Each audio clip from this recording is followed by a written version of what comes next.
ये नया भारत है, चुप नहीं रहता, जवाब देता है। बेगुनाहों का जो कत्लेआम हुआ है, इसने हमारे ज़मीर को झंझोड़ कर रख दिया है। लानत है ऐसे लोगों पे जो मजहब पूछ-पूछ के मार रहे हैं आप लोग। मजहबी शनाख्त को बुनियाद बनाकर बेगुनाहों का कत्ल किया जाना नाकाबिले माफ़ी जुर्म है। भारत का संदेश खड़ा है, भारत आपकी नापाक हरकतों को बर्दाश्त नहीं करेगा। समय आ गया है कि आतंकवाद को जड़ से खत्म किया जाए। पहलगाम में बेगुनाहों का जो कत्लेआम हुआ है, इसने हमारे ज़मीर को झंझोड़ कर रख दिया है। पूरा हिंदुस्तान एक आवाज़ से इसको कंडम करता है। मजहबी शनाख्त को बुनियाद बनाकर बेगुनाहों का कत्ल किया जाना नाकाबिले माफ़ी जुर्म है और सख्त सज़ा का मुस्तहिक है।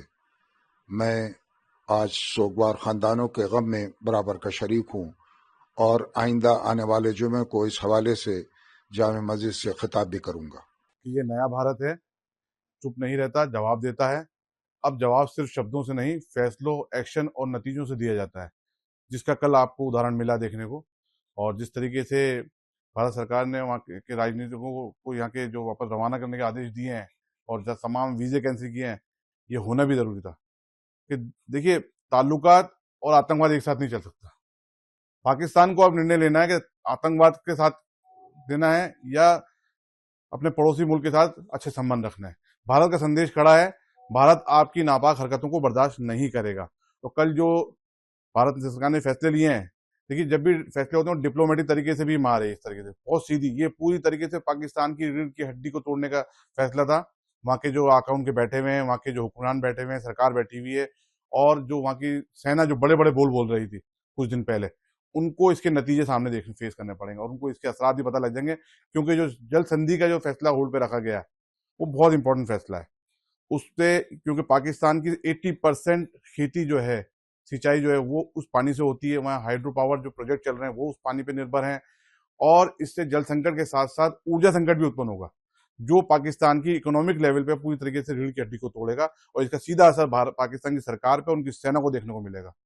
और जहां तक मिलिट्री एक्शन का सवाल है, भारत के लिए तमाम विकल्प खुले हैं और हमें पूरी उम्मीद है मोदी सरकार अपना मिलिट्री एक्शन भी दिखाएगी, जिस तरीके से पुलवामा हमले के बाद दिखाया गया। प्रधानमंत्री नरेंद्र मोदी ने जो सीसीएस बैठक के बाद में जो विदेश मंत्रालय की प्रेस कॉन्फ्रेंस हुई और उसमें ये निर्णय लिया गया कि भाई 5 बड़े मुद्दे जो फैसले हैं वो लिए जाएंगे।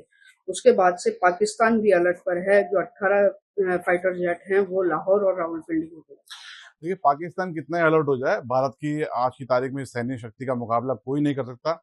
भारत आज सक्षम है हर तरीके से, क्योंकि भारत सरकार का नेतृत्व तो मोदी जी जैसे प्रधानमंत्री कर रहे हैं और भारत ये सक्षम है कि पाकिस्तान में घुस करके आतंकवादी को भी खत्म कर सकता है और वहाँ की जो ये नापाक हरकत रखने वाली जो सेना जैसे ना, उनको भी सबक सिखा सकता है। अभी तो ये डिप्लोमेटिक जवाब जो है प्रधानमंत्री ने दिया। आने वाले समय में किस तरह की और जवाबों की आप उम्मीद करते हैं? देखिए, भारत का पूरा हर नागरिक आज की तारीख में इतना गुस्से में है, जिस तरीके से वीडियो हमारे सामने आ रहे हैं, जिस तरह के नाहक बेगुनाहों को कत्ल किया गया मजहब पूछ-पूछ के।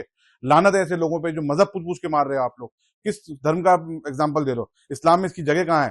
तो भारत सरकार से तमाम देशवासियों की आज यही अपील है कि अंदर घुस के मारा जाए, इस आतंकवाद को जड़ से खत्म किया जाए। जितने आतंकवादी कैंप वहां चल रहे हैं और जिन्होंने इनको बैकअप दिया है, उनको भी खत्म किया जाए। पूरा देश आज मोदी जी के साथ, भारत सरकार के साथ खड़ा है, चाहे वो पॉलिटिकल पार्टी हो, चाहे आम नागरिक हो। हम सब भारत के सरकार के साथ खड़े हैं। भारत जो भी फैसला लेगा हम उसका स्वागत करेंगे, लेकिन समय आ गया है कि आतंकवाद को जड़ से खत्म किया जाए। प्रधानमंत्री नरेंद्र मोदी ने कहा है कि जो आतंकवादी हैं उन्हें कड़ा सबक सिखाया जाएगा और एक एक को चुन चुन कर मारा जाएगा। बिल्कुल, मैंने आपको कहा ना, ये नया भारत है।